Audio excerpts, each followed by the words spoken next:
be talking today a little bit about planets around other stars and kind of our search for planets like Earth around other stars. So to get us started, here's a little schematic that's obviously not to scale of 4 planetary systems. And one of them is real, and we're pretty sure it's there. It's this one down here. This is the solar system. This is kind of a little sketch of the inner solar system, starting with Jupiter out here.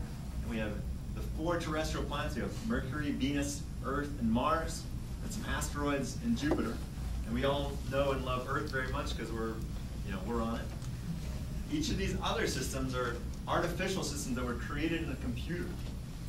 And they have a lot of variety among them. So this one on the top right, in this one, this planet looks a lot like Earth. It's got about the same mass, about the same composition. Its orbit is very similar, but the planetary system as a whole looks a lot different. There's a whole bunch of little small, icy, Mars-sized planets in there. And the biggest planet in the system is only about the size of Neptune, which is 20 times less massive than Jupiter. In this system here, it looks a lot like the inner solar system. We have three planets, an asteroid belt, a big Jupiter-like planet. This guy right here has an orbit very similar to the Earth. Its orbit is such that its temperature is just about right for water to be liquid on this planet's surface. But because of an unlikely fluke, this planet's unlucky, and it actually has no water on it. So it's in the right place for water to be liquid, but it's got no water. So it's kind of an unlucky place. This system here is completely different than our solar system. We have a hot Jupiter planet. This is a gaseous planet very close to a star. Even closer is a very hot Earth-like planet, a very hot rocky planet. And then exterior to the hot Jupiter is an ocean planet. So I'll be talking a little bit about things we know from looking at other stars, and also things we know, or we think we know, from computer simulations. So here are the questions that I'm going to address in my talk. What do we know about planets around other stars? Those are called extrasolar planets. How and where do planets like Earth form? And when are we going to find planets like Earth around other stars? And which technique is probably going to win the race and find the first one? And before I get going, I always have to thank NASA, who have funded me for the past several years doing this research. So before we get going on extrasolar planets, I'll talk about the solar system, just so we all know what's going on. In the solar system, it's important to remember that the sun is 99.9% of the stuff. Most of the mass in the solar system is in the sun. And most of the rest of it is in Jupiter, this guy. And the solar system is very nice and well behaved in a certain sense. We have small rocky planets close to the sun and big balls of gas further out. And these big balls of gas are really big. Jupiter is about 300 times more massive than the Earth is. And just for scale, Uranus and Neptune are both about 15 or 20 times more massive than Earth. So the small rocky things on the close to the star, and big gaseous things further out. This is kind of the thing we know and love. And it was a big surprise when we found planets around other stars, because they don't really look like this. What do they look like? First of all, how do we find planets around other stars? There are several different techniques I'll go through here, and I'll give you a few highlights from what we've learned using each technique. So the first one is the most successful. It's the radial velocity method. So what we're looking at here is a planet's orbiting a star. And you can see in this graphic that the star is wobbling in response to the orbit of the planet.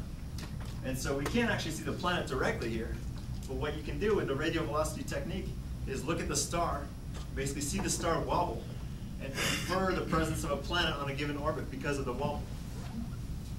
And 311 planets have been found using this technique as of today.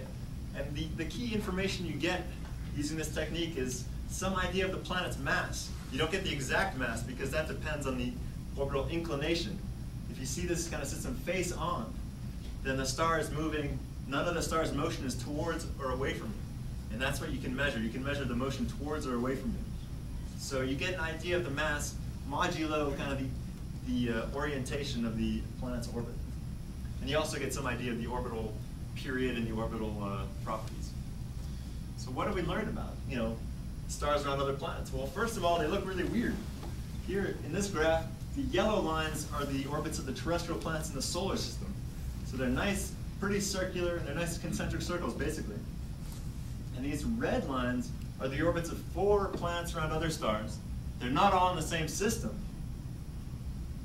but they kind of show the diversity of orbits around other stars. First of all, there's some orbits that are really ridiculously close in. These are the hot Jupiters. These are planets that are so, we call them hot because they're so ridiculously close to their stars. Way closer than any planets in our solar system. And in addition, kind of the most striking feature is there's lots of planets around other stars that have very eccentric orbits, very elliptical orbits. There's still some that do have quite circular orbits like this guy, but a large fraction have these quite eccentric orbits. And that's kind of interesting because it's not at all like the solar system. And so kind of putting ourselves in context, the solar system's architecture with our nice concentric circles seems kind of unusual. And the number of cases we know of that look like the solar system are just a handful. Another thing is that the radial velocity technique is getting better and better. The best current instrument is down in Chile on a big telescope. And it can measure, on a star that's say 100 light years away, you can measure the speed of that star to an accuracy of about a foot per second. So you can see the star light years away moving at the speed of a slow walk, which is crazy. And so given that you can measure such slow wobbles of the star, that means that you can see smaller and smaller planets and detect those. And so just last summer, in June 2008, this system was discovered, and it actually has 3 what are called super Earths. Right? These are planets that are between, say, 5 and 10 times the mass of Earth. And none of them were found until a few years ago. And now more and more of these are being found because of the sensitivity of the instruments. So this is kind of one cool new discovery. We don't know exactly what they look like, right? This is just an artist's impression. Because we don't know how big they are.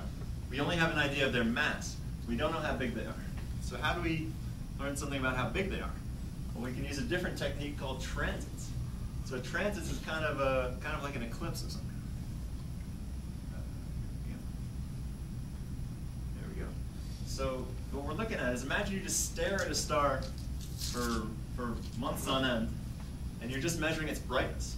If there happens to be a planet that orbits that star in just the right way, such that the planet actually crosses the disk of the star, then you'll see the brightness of that star dip periodically in time.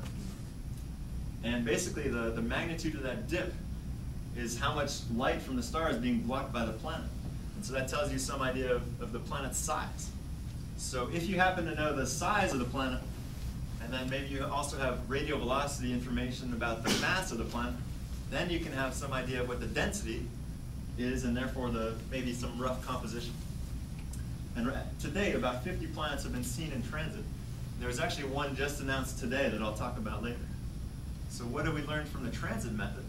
Well, we've learned that planets like Jupiter can have a wide range of internal structures. So here's Jupiter and Saturn, and little slices through them, and what they look like on the inside. So Jupiter and Saturn both have cores, rocky cores, that are maybe 5 or 10 times the mass of Earth. And then the rest of it, most of them are gas, basically hydrogen gas. Now, planets around other stars, some of them look kind of like that, and some of them are kind of puffed up, like these two. In particular, this guy. This probably has a tiny little core, but it's puffed up. It's much bigger than Jupiter. And maybe this has to do with how hot it is. All these planets that are found by transit are the hot Jupiters. They're the ones that are very close to their stars. So they're very hot. So that might have something to do with puffing this guy up. On the other hand, there's planets like this one here, which is more massive than Jupiter, but it's actually about the size of Saturn. And instead of having a core that's maybe 5 or 10 times the mass of Earth, this guy has a core that's about 80 times the mass of Earth. So there's a lot of diversity in terms of the internal structure of planets. A lot more than we see in our solar system. Another thing you can do with transits is actually look at the secondary transit. So imagine we're looking at the system. So say we're looking from our telescope down on the floor here. We're looking at this planet orbit the star. When the planet passes right in here, that's when the planet is blocking the light from the star and we see a transit.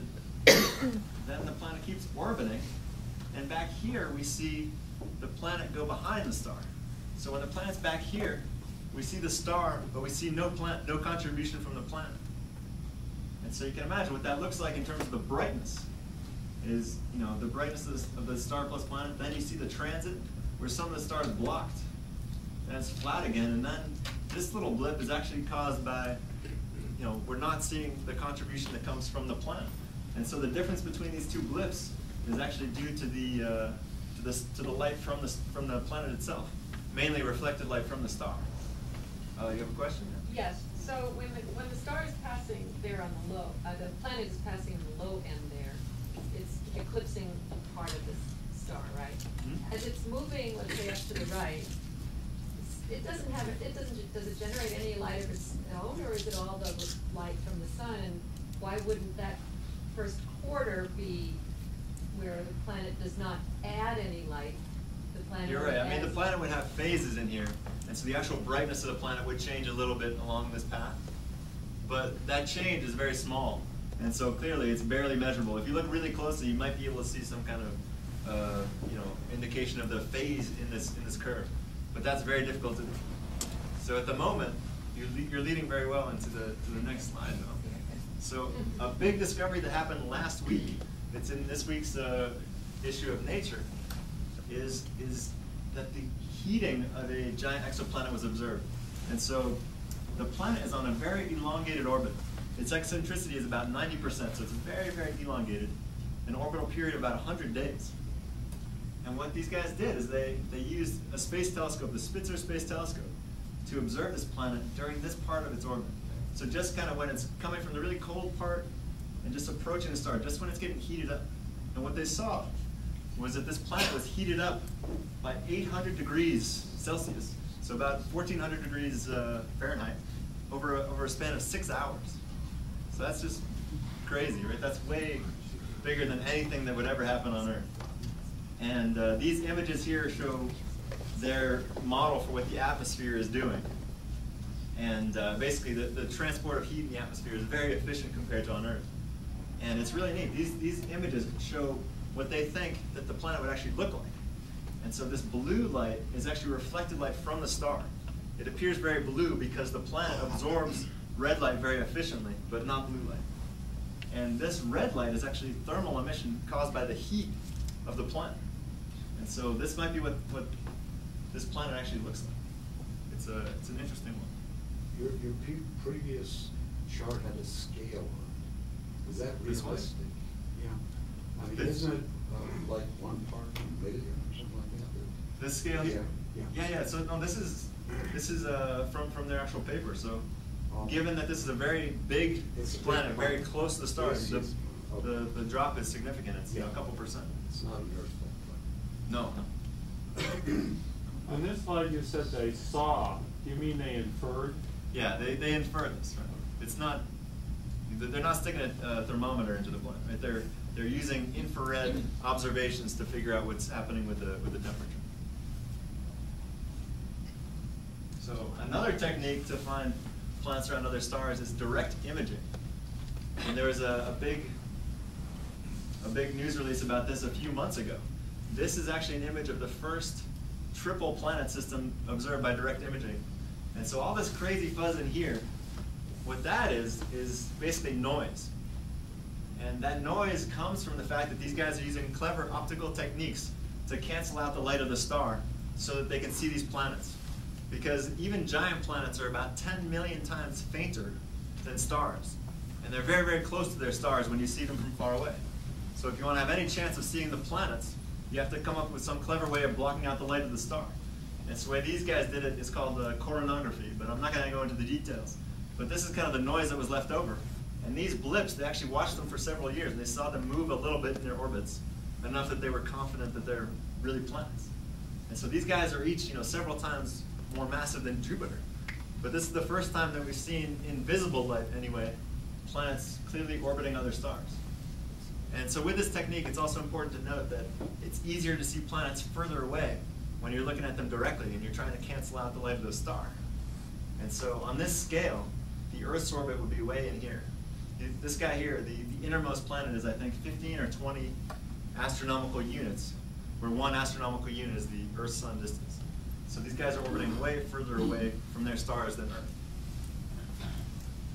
All right, and the last technique I'll just mention briefly for finding planets around other stars is called gravitational lensing. So what you're doing here is you're measuring the brightness of a star again. And so here's your source star. It's some background star on the other side of the galaxy. And another star, this guy right here, that has a planet orbiting it, happens to cross just between you and that other star. So what happens is, when you're lined up just right, that extra star can bend some of these light rays and basically increase the brightness, basically magnify the background star. And the presence of the planet, what that does is it adds a little blip on top of the signal. So if there was no planet here, just a star coming just along the line of sight with the background star, what you would see is brightness would just kind of be a nice smooth thing. But because of the planet, you get these weird little blips here and there. And if you do lots and lots of math, which I'm not going to do for you, obviously, you can figure out something about the planet's mass and something about its orbital distance. And this technique is very difficult, but a few planets have been found now. And one very cool one was announced last year. These guys found a Jupiter-Saturn analog. So here's another schematic of the solar system. And to scale, this would be the other planetary system that was found. It's important to note this one was actually scaled so that this star is much fainter than the sun. And so this, on this image, they scaled the orbits of the planets to be at about the same temperature as Jupiter and Saturn rather than the same orbital distance. But it's pretty cool to find an analog like that. And so these are the kind of planets that are actually hard to find with the other techniques. And so gravitational lensing can find them. So in terms of what we've learned about planets around other stars, well, we have some idea of the statistics. It's still pretty hard because it's hard to find small planets. And so here's the mass of planets versus the number that have been found. And so it's easy to find the really massive guys. It's very hard to find these guys. So these are very incomplete, whereas these are complete. But if you look at the statistics, it looks like about 10% of all stars in the sky have planets like Jupiter orbiting. So big balls of gas. And planets like Jupiter that we could already have detected. About 30% of stars have planets that are maybe 5 or 10 times the mass of Earth, these super Earth planets that are very close in, that are close enough to their stars that they've been detected by that wobble method. And how many planets like Earth are found? Well, we don't know, but if we kind of assume that keeps going, then there's probably a lot. And so we can't see them yet. So, well, what can we say about them? Well, why don't we take a look at how they form and see if we can figure out anything from them. So where do planets form? Well, first of all, where are we? We're in a galaxy. So imagine this is the Milky Way. It's not actually the Milky Way galaxy because we're in it. So we can't take a nice picture like this of it. But this is the Andromeda galaxy, the closest big galaxy to us. And we think it looks a lot like the Milky Way. And if this were the Milky Way, we would be around here. We're about 2/3 of the way between the center and the edge, in the disk somewhere, kind of in an average place. Nothing too exciting. So where do planets form? Basically, they form where stars form. Where do stars form? They form in molecular clouds, clouds of gas. So without realizing it, you've all seen one of these before. Orion is up in the sky right now. This is Orion's belt. That's his sword. Kind of this bright little smudge there is the Orion Nebula. And that's one place where stars are actively forming right now. This is what it looks like in a close-up view. And it's hard to see. I'll show some close-up images in a sec. But in these clouds of gas, stars and planets are actively forming right now. And here's another famous Hubble Space Telescope image of the Eagle Nebula. They call these the pillars of creation, where these are other big clouds of gas where stars and planets are forming right now. And so if we kind of look in more detail, where is the action really happening? Here are some pictures of disks around young stars. And so the stars are all right at the center here. And you can't see them because all these disks are kind of edge on. So you can imagine that a whole bunch of gas and dust is orbiting more or less kind of in a pancake shape or something like that. And we're looking right along the edge of the pancake. And so all the light that's trying to get out of that pancake is blocked. And so that's why you have these dark lanes right here. The disk is kind of flared a little bit, And so it's easier to see the light on the outer edges than it is right in the center. And so right in this thin layer right here is where there's a really strong concentration of dust and rocky stuff. And that's where, you know, plants that are rocky are forming. And obviously from these pictures we can't see exactly what's happening, but what we think is going on, we can always use artist's impressions to illustrate. And so here's what we think is going on there, very roughly. So we think there's this disk of gas and dust, and small little pieces of dust are kind of colliding and sticking and growing, and eventually growing through many different steps into full-size plants.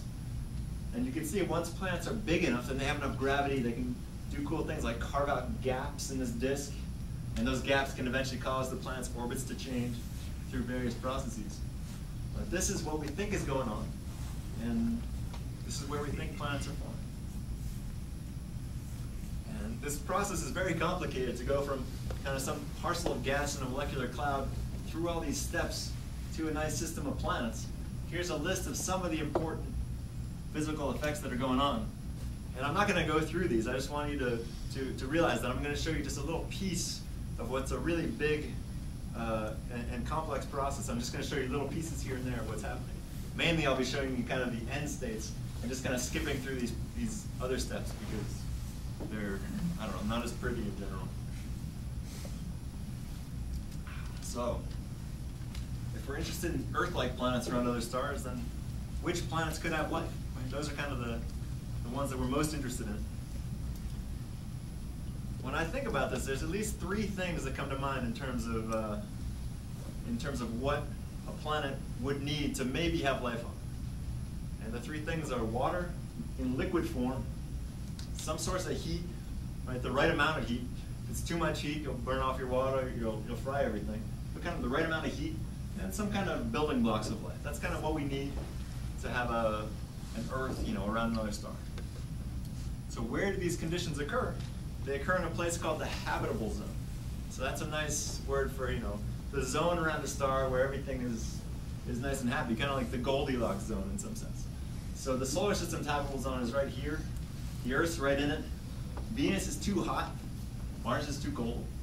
You get the idea. If the Earth was closer to the sun, then it'd be too hot. If it was further out, then it would be a snowball.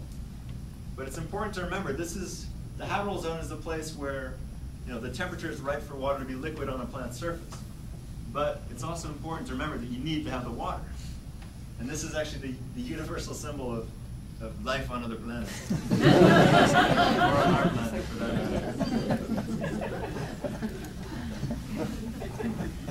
So, in terms of talking about forming a habitable planet that's got the right temperature and the right ingredients, there's kind of a catch-22 that comes in. So to be, you know, to have water in liquid on the Earth, you need to be hotter than 0 degrees Celsius, right? Or 32 degrees Fahrenheit. To get water onto a planet in the habitable zone, you need to deliver it in the form of ice. And that's because in these disks where planets are forming, the pressure is really low, and water can only exist as gas or as ice. There's no liquid floating around. So it's much easier to get the ice on there than it is to get the gas on there, it turns out. But in these very low pressure environments, ice only forms when it's colder than about negative 100 degrees Celsius. So that means you got to be hotter than 0 and colder than negative 100 at the same time.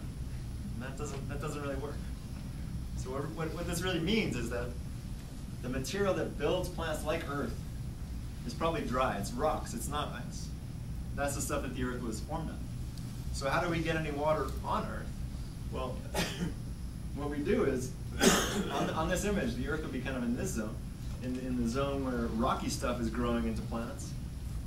And it's only when you get far enough away from the star that the temperature drops below some critical level, and you can have, you know, some combination of rock and ice being formed into planets.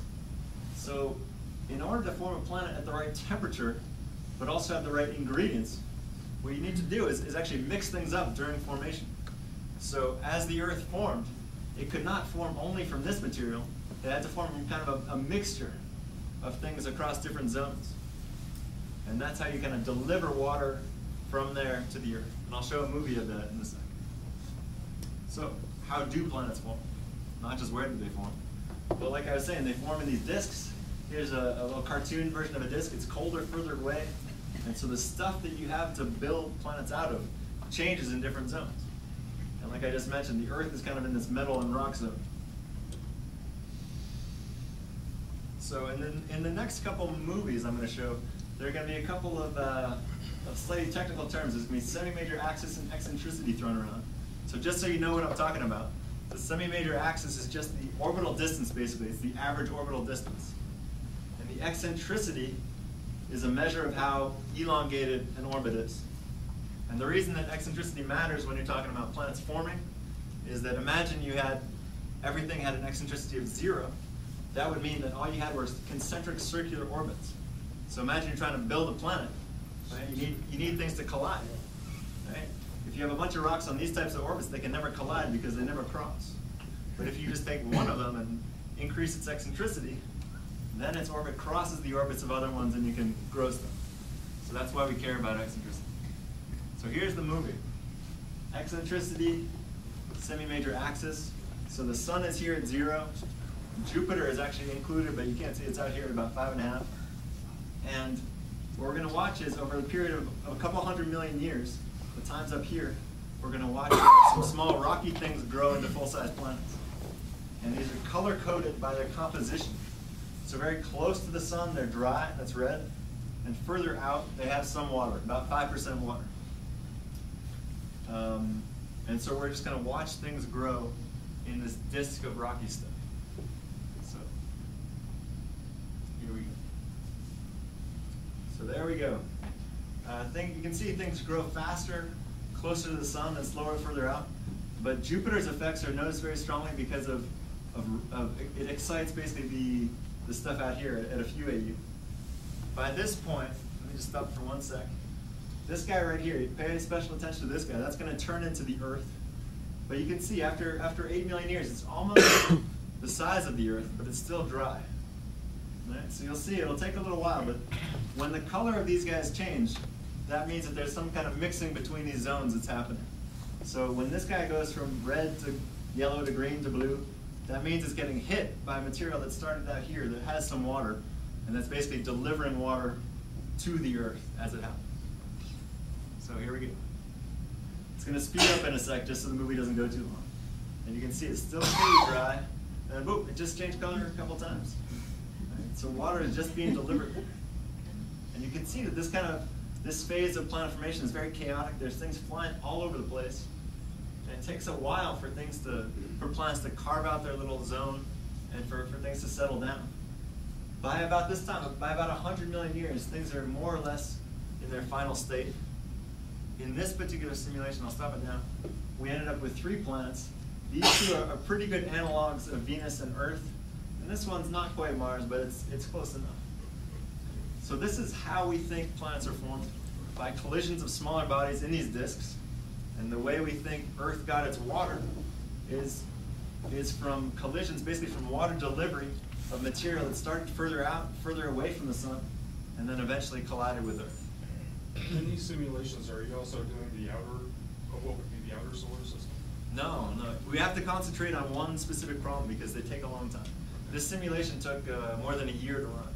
So we can't just go and include everything because it just takes too long. So now what happens if we change things just a little bit? Right, so here's a solar system down here for scale. Now what if we run a bunch of simulations and change things just a little bit and see, what would be different on Earth if Jupiter were in a slightly different place or more massive or less massive or whatnot. And so here's a few examples. So a solar system for scale. In this case, Jupiter was only about the size of Saturn, which is about 1/3 of the mass of Jupiter. And it turns out this guy formed a very water-rich planet. This thing has maybe 5 or 10 times more water than Earth, and it's about 3 times the mass of Earth. This is the unlucky system that I talked about earlier, where we formed a planet in the habitable zone that didn't get any water. So it's this unlucky planet that has the right temperature for life, for water to be liquid on its surface, but it's got no water. So that's a really unlucky place. And this is one where there's no giant planets, really. The most massive planet in the system is only 10 Earth masses, so You might call it a super Earth or a Neptune-like planet. And so its gravity was much weaker during the formation process.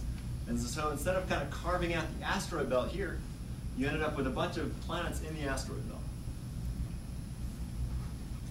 On the other hand, this planet right there looks a lot like the Earth. So that planet looks like the Earth, but the system as a whole looks a lot different.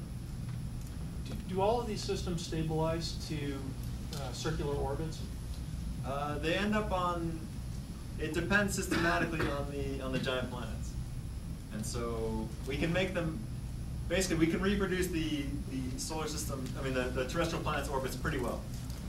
But we can't get every detail right, but we can do a pretty good job reproducing Mercury, Venus, Earth, and Mars. But when things are different, then things are different. So for example, one key thing is the eccentricity of the giant planet. So say you have a system like the solar system in terms of having a dominant planet like Jupiter. If Jupiter has a nice circular orbit, then the Earth right here is doing fine and it can receive lots of water. If, on the other hand, Jupiter had a more eccentric orbit, then to scale it would look like this, and this would be the Earth's orbit, and the Earth would probably be smaller and drier. The reason for this is the source of water on Earth is that kind of that outer material that probably started at around where the asteroid belt is now. That stuff is closer to where Jupiter is. So if Jupiter's orbit were more eccentric, then it would basically perturb the orbits of that material more strongly and prevent it from delivering water to Earth. Now changing gears a little bit, instead of systems that are very similar to our own solar system, what about hot Jupiter systems? So hot Jupiters, remember, those are giant planets very close to their stars. But we think that they formed further out and migrated inward. And the reason they migrated inward is because basically they had interactions with the gaseous disk. And the disk can push them around and usually tends to push them inward. And it pushes them in right through the zone where planets like Earth are trying to form. So can you still have planets like Earth in these systems? Well, it's time for a movie. So in this case, it's the same as before, but the x-axis is on a logarithmic scale. Okay, just so we can see what's going on very close up. So the giant planet here, Jupiter, is migrating inward. And what does it do? Well, it uses these specific places. These are called mean motion resonances with Jupiter. In this location, the orbit of one of these little guys is exactly half of the orbital period of the giant planet. And here it's 2/3. And so basically, as this giant planet migrates, it pushes this material interior to it. So it pushes about half of this material interior to its orbit as it moves inward. And about half gets a little too close and gets thrown out. And gets chucked out on these very, very eccentric orbits. So if we're interested in planets like Earth, then we're curious about what happens to material around 1 AU. So we want to know what happens to all this material. So let's look on a longer time scale. So now instead of going for 100,000 years, this movie will go for a couple 100 million years. And you'll see that the migration will be a little faster. So here we go. And you can see over time scales of about 1 million years, that scattered material has their orbits recircularized. And you have kind of a second phase of planet formation that looks a lot like what would happen if there was never this migration. Things get crazy, chaotic, and it takes a long time for planets to form, but they still do form. So, oops, oh, there we go. I'll stop it right there. So at the end of this simulation, we have the hot Jupiter. Even closer in, this planet was kind of shoveled interior to the giant planet as it migrated inward by those resonances. This guy's about 4 times the mass of Earth. This one out here is the more interesting one. Its orbit is about 0.9 astronomical units. So its orbit is pretty similar to Earth's. Its mass is a little larger, it's about 3 Earth masses. But it has about 30 times more water than Earth. And the reason it does is because while the giant planet migrated inward, it really stirred up everything out here. And so a lot of that really water-rich stuff that started out here ended up in the habitable zone in there. So what might it look like on this planet? Well, we had someone draw it for us. So here's an image of maybe what it would look like. Right? It would probably be covered in oceans. There would probably be a water world. And you'll notice it's sunset. Sunset's always the best time for these kind of images. It's just so you can see here's the hot Jupiter, and it's plausible to think it might have rings. Even closer, you can just barely see that's that really close and hot super Earth planet.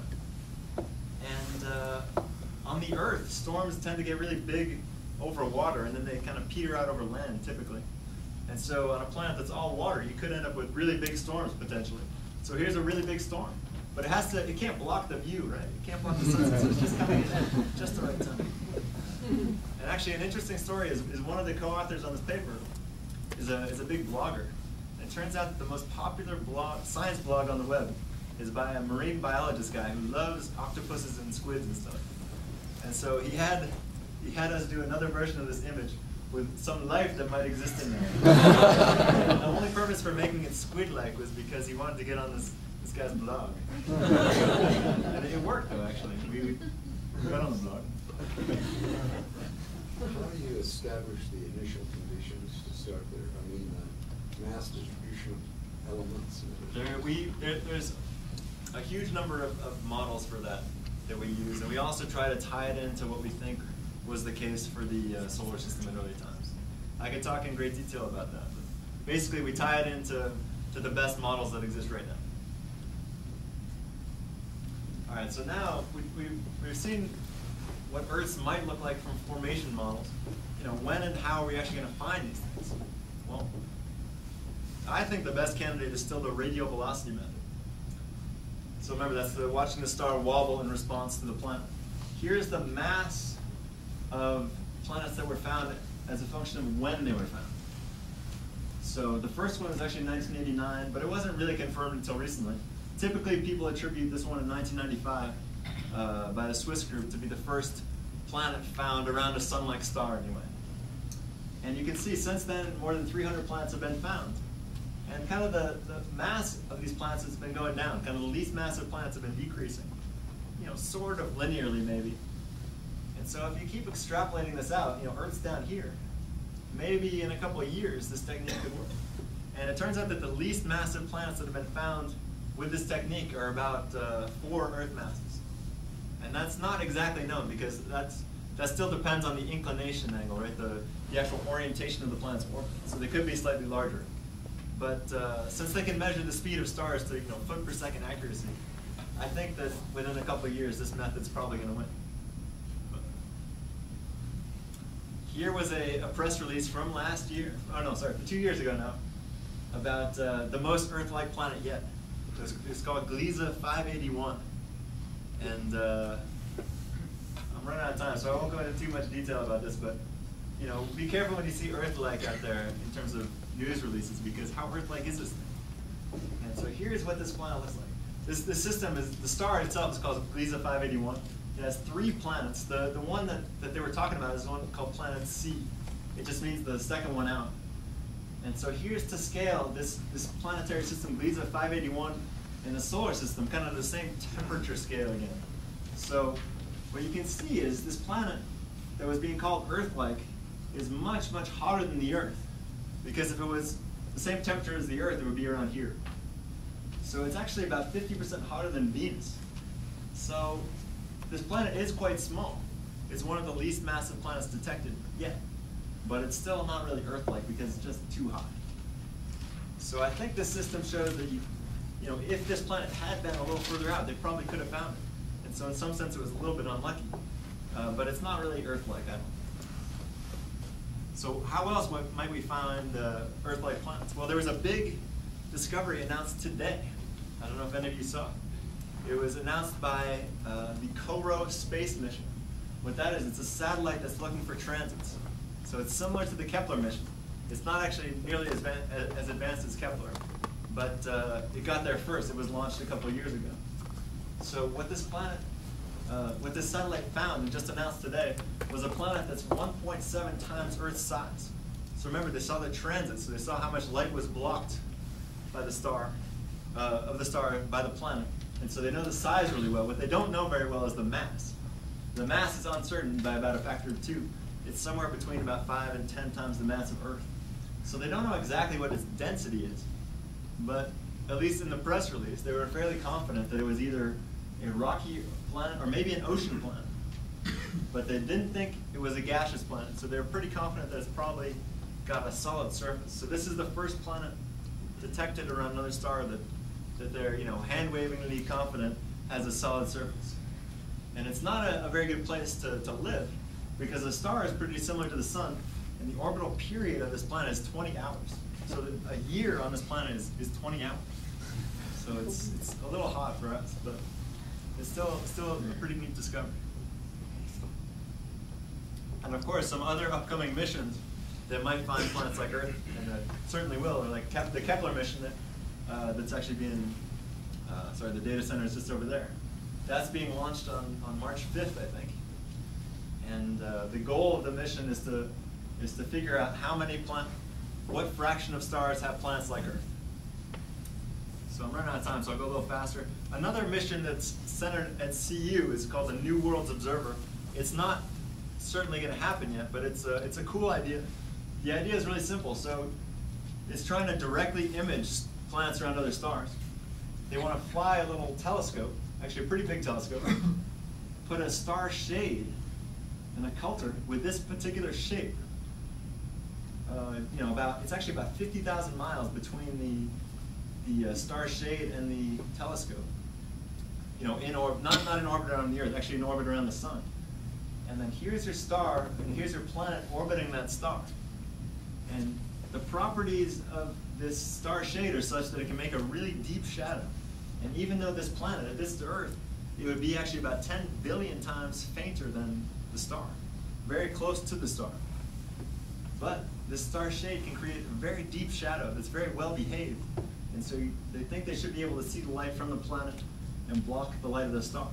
Actually, they think they should be able to see it well enough that they could watch this planet for a long period of time and actually try to characterize it. Try to take a spectrum of it and see what it looks like. See if it has an atmosphere, see if it has water or ozone or that kind of thing. And one interesting thing you could do with that is if you stare at a planet like Earth long enough, you can get some idea of the properties of its surface.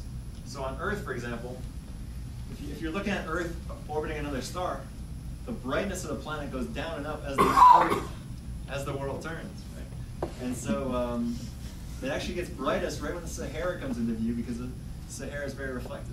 And then it's actually, this blip here was the Pacific Ocean. And so if this is what you observe, you can make some clever assumptions and get some information about the surface of the planet itself. So before I finish, here's some kind of speculation about how many planets might be out there. So, big questions. How many planets are out there? Is there life on one of these planets? Well, we don't know. One way to think about this is to think on a very big scale. And the Hubble Space Telescope took this image several years ago that was kind of one of these wow images that I'll show you in a sec. What it did is stare at a blank patch of sky in the constellation Eridanus for about 15 days straight. So it took a picture with the camera, left the shutter open for 2 weeks straight. And here's what it saw. It saw this. This is a star right here. The ones with little crosses, these are stars. Every other little blip that you see there is a galaxy.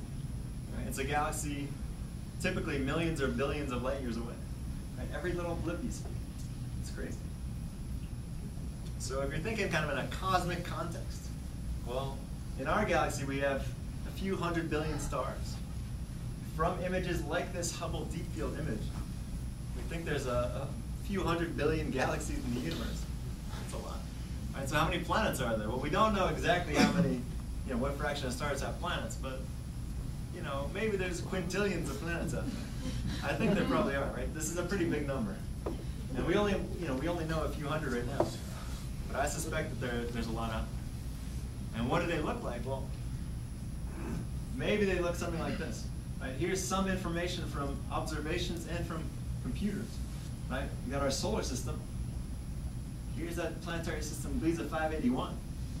Right? This is that unlucky system where this planet is about 5 Earth masses, but it's too hot. It's Earth-like, but it's really not.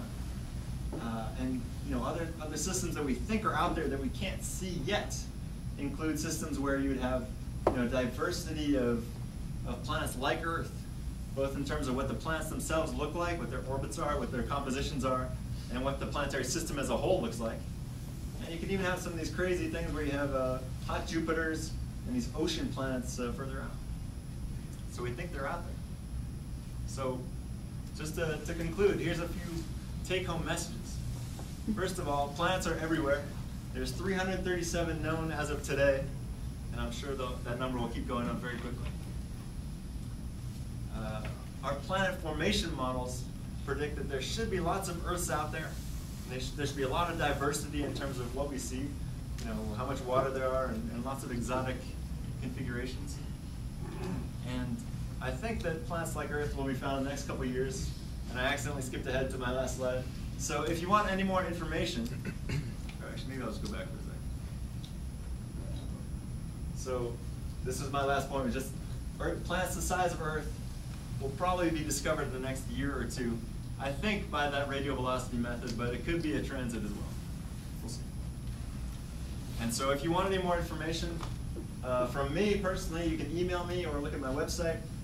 And these other links are just kind of general extrasolar planet links that have lots of information, lots of pretty pictures and movies and such. So thank you for coming.